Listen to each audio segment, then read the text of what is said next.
We have been talking throughout the Keys of Karma series about cycle, about the death-birth cycle, which is the main management tool of the karmic algorithm. I'm going to build on what's already been said in the Keys of Karma series, so if you feel a bit lost, I encourage you to listen to the previous videos. I have been speaking about the moment of death also being a moment of birth. But let me emphasize, I have brought it up before, that the death of one body is the life of another body. We can see this in Earth death.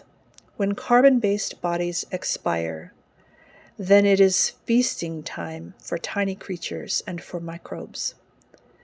This instance of the cycle is not death to them, but a greater gift of life.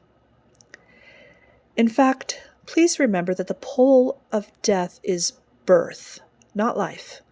Life is the total embrace that includes both death and birth. Death is an aspect of life. In fact, going forward, I'm going to call this death-birth transition the moment of transformation, metamorphosis. Let me go forward now with another understanding. Body is the vehicle by which we experience. So for experience to be maintained, in order to gain the treasures of experience, then body must continue also. And I am not here only referring to earth bodies or human bodies, but to the karmic bodies, any body that emerges within the universe. To maintain and to expand the existence of one's body requires the periodic addition of material to one's body. The addition of life material. One must incorporate additional life. And that's all there is in the universe to incorporate, life. All there is in the universe to incorporate is other bodies belonging to other points of view. This need for additional life material to maintain or expand one's body, this need is called hunger. Bodies are hungry.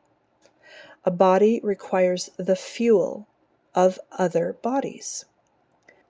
A body requires continued incorporation, which is the continual rebuilding of the body. As well, consider that at any given moment of a body and within the cycle of that body is either feeding on other bodies or is the food for other bodies. Within karma, there are no positions of withdrawal in this reality. There are only positions of participation within the incorporation or hunger mechanism. Let me state the following plainly, and I'm not speaking in terms of stupid human stuff where we fiddle with hubris with life and death, but speaking karmically, there are no reasons or mechanisms of death other than the instance of providing life and feast for another. And vice versa, your continuation of life is the continuation of feasting, refueling, incorporating another to yourself.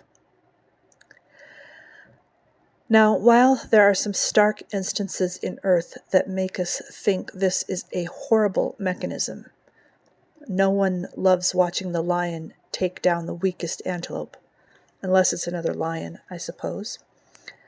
I invite you to see hunger and incorporation as a great sharing of one another. It is turn-taking. It is union.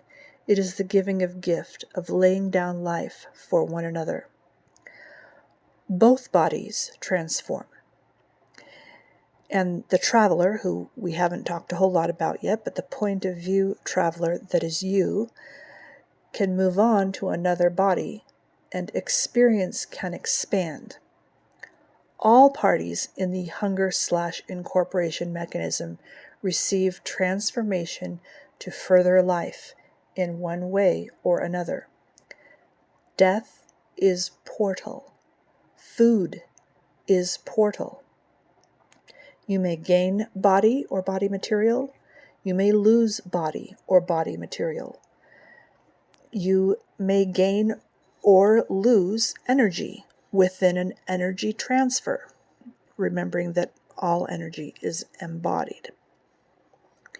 But the nugget of the incorporation mechanism is that experience continues and expands through either portal, through either transformation, that of feasting or that of being the feast. Now, within the karmic incorporation mechanism, there are many ways this can be accomplished. They are not all as stark as predators hunting prey. In fact, that's a low version. Let me talk about each method in my next Keys of Karma video.